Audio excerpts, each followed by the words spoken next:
My excuse me, I'm choking because I'm so excited. I'm just gonna put down my drumsticks and leave my snare alone. Then. Number one game of the year is Bloodborne. Oh, really? Is Bloodborne. Oh, really? That's high up on my list as well. It's pretty high up on my list as well. Bloodborne is a game, and like, because I don't think people remember. If people don't remember, you wanted to smash your controller. I wanted times. to just cry, but after taking like a week off of it, I wanted to go back and play it again. Yeah, and so I did, and I had just as much fun. And, you know, I have to go review another game. And when that's done, I want to play more Bloodborne. And the DLC came out. I haven't bought it yet, but I want to buy the DLC and play more Bloodborne. That's the one game that I keep wanting to go back to this year. Yeah. Like, over and over again. Oh, I got to play more Bloodborne. And it's extremely frustrating to play.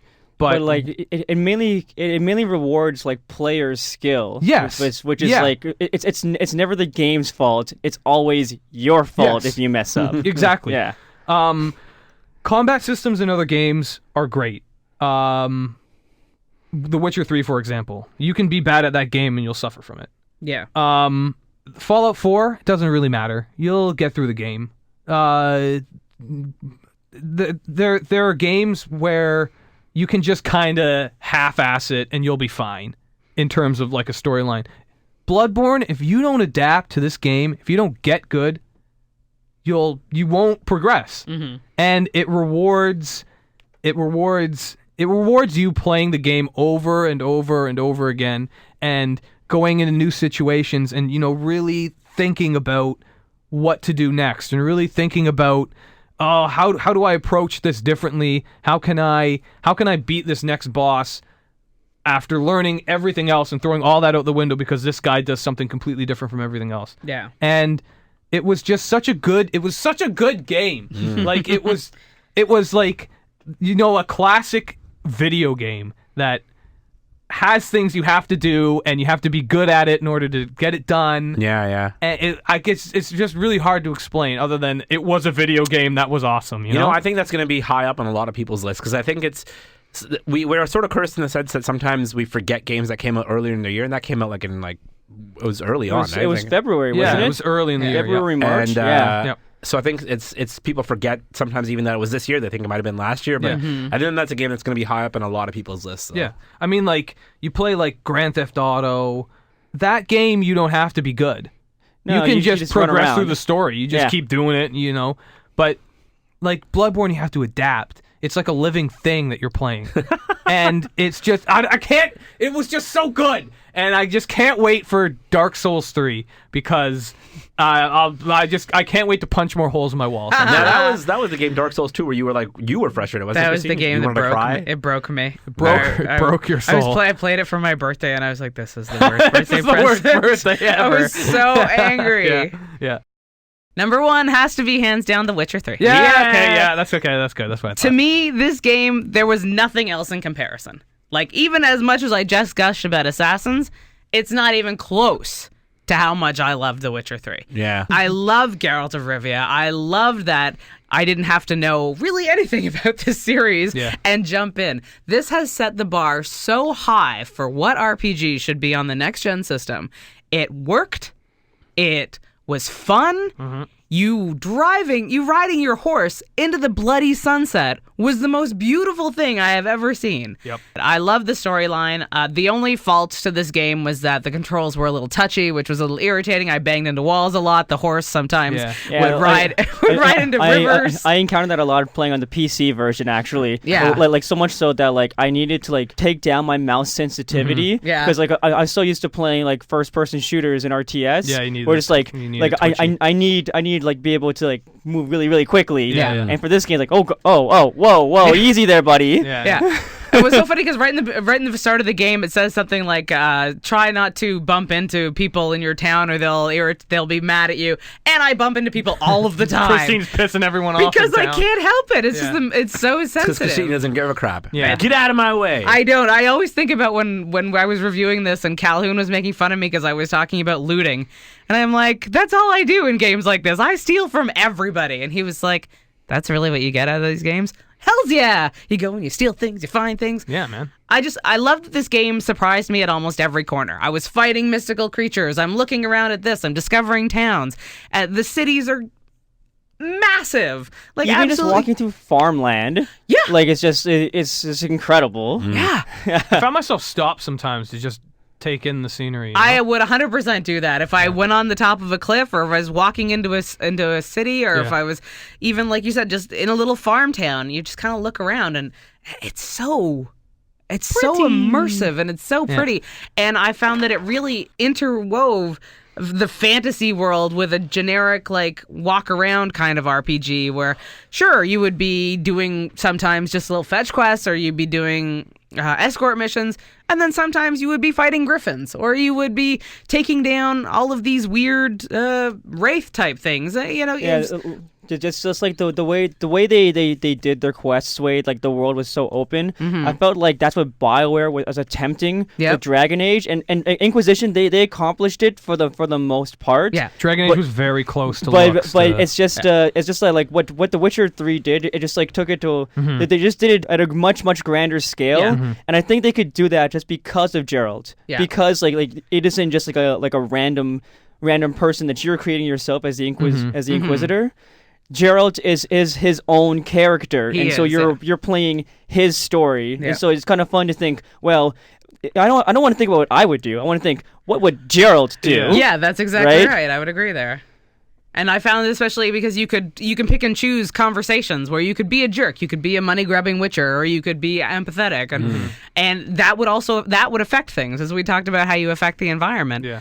And I remember seeing this at E3 a few years ago, and I saw the trailer going in, and I thought, there's absolutely no way this game is going to look as beautiful when it comes out at launch. I know, because that happens to so many games. So many games! But this was like, the trailers are the game. That's what you're buying, guys. It 100% was. And the quest lines were long and beautiful and interesting, and even some of the smaller characters had really fascinating stories, and like everybody you meet had there was so much detail in this game, and it was so fascinating and interesting. And you walk around and you enjoy, and you could evolve your character in interesting ways, and you could mess around with different weapons, and they would play differently. And to me, hands down, this was absolutely my game of the year. Yeah, and I don't think you're alone in that opinion. A lot of people feel that way. No.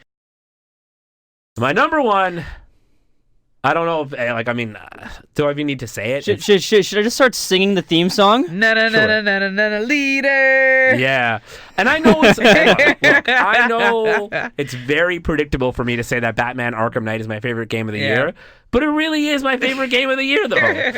Is it the best game of the year? Can't Probably change not. your opinion. You can't change what you like, right? Yeah. It's like they say, you don't pick who you love, man. You just do. And you love a Batman. Yeah, and I love a Batman. But to be fair, this game is fantastic. Yeah. Like, they introduced the drivable Batmobile, and it totally changed the scope of the game, because in Arkham Asylum, in Arkham City, and in even Arkham Origins, that didn't exist, and then they put in the drivable Batmobile, and maybe there was too much of a game in it. Too much of it in the game was too much of the central focus of the game, but it was just so cool to go through and do tank battles and have the Batmobile figure in so.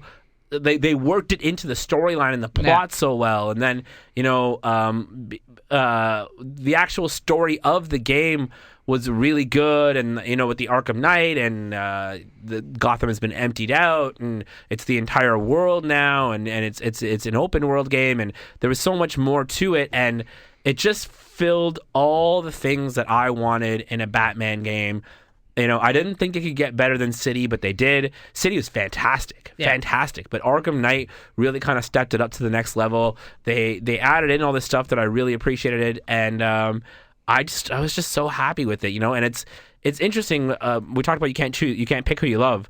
But when you love something that much, you're always afraid that they're going to kind of crap out. Of course. And they're not going to do as good a job. And especially for Rocksteady, who nailed it on Asylum, then upped it with City, and then you're like, okay, how much better can they make this? And then you start playing the game, you're like, oh, that much better. That's good. Yeah. And so I know it's the predictable answer for me to say that Arkham Knight is my favorite, but it is. It's my favorite game of the year. I'm sorry.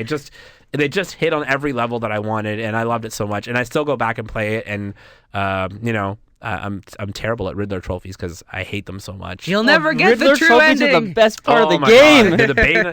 I love them. To use a Batman I love reference, it. they are the bane of my existence, and they drive me crazy. And I know Chris Tarosa, who works here in our imaging department, has gone 100% in that game. And have you as well? I've done 100% in like the three previous games. Yeah, I even made it through Arkham Origins with all its bugs to get 100%. Wow, man. Yeah, see, I don't have enough patience to try to get to 100% in the game. Because some of the Riddler trophies are just like, man, they're so frustrating. I don't have Arkham Knight yet, but like that is like very high up on my to get list, and I'll get 100% for it. Like I've done it for every other game. So cocky, Steve. That's the only way you get the true ending, apparently. Yeah, that was the other thing is that when you finish it. Talk into the microphone. Man. Yeah, I'm sorry. I just didn't want there's something wrong with the computer. When you finish it, if you don't get 100%, you got one ending. Yeah. And then if you finish with 100%, you got what was the true ending. And I remember that was a big kind of bone of contention with people. It was like, what do you mean? What do you mean it's different? But I mean, if you really are desperate for it, you can go to YouTube and see the ending. Of course. Or just do it. I guess it would be Mortal Kombat. Nice. All right. Mortal Kombat. Yeah, Mortal Kombat X or 10, if you will. MKX. Like as you guys know, like I'm a big fighting game fan. I'm a big fan of the fighting game community. Yep. And this game was it was a new game, like something that the community really needs. It expanded upon what Mortal Kombat 9 did with its mechanics. It added more new characters. It added there was sort of greater character balance. I thought it was really cool because when people play fighting games, like people get attached to characters, right? Like there are people who are character specialists. Yeah. But sometimes, oftentimes, like those characters they may pick aren't like the strongest characters, right? Like they aren't like a top tier character. Mm-hmm. But you may still stick with that character because you like it because you like him or her so much. But then when you enter your tournament, you will probably just get stomped by people who are playing top tier characters or counter picking you with characters that can just beat that character, right? And then you kind of feel stuck. So what was interesting, what MKX did is they introduced for every character has 3 play styles, right? So you can still choose that character, but then like between the 3 styles you have, the styles like change the properties of the character's moves. Like it changes their normals, they get new special attacks, so it completely changes the character. Yep. So you essentially for the one character that you pick, like let's say Scorpion, you have 3 characters for the price of 1. And so by inherently doing that, it also expanded the roster just greatly. So you have a huge character variety in the game, and I thought that was really interesting. I thought that was really smart. And then of course the single player storyline. I was gonna say, what did you think of the single player storyline? I mean, every fighting game storyline I think is awful, right? Yeah. I don't know, man. Injustice: Gods Among Us, their storyline was great. But at the same time, I mostly play fighting games because I enjoy the competition of them. But there's a lot of people that don't like that, right? So I think there's a lot of value in having a single player storyline to let everyone try out the characters, and become attached to like the new characters, right? Because like most people only know Liu Kang, Scorpion, and Sub-Zero. Right? So let's learn about this new girl. Devora, she has bees. That's kind of weird.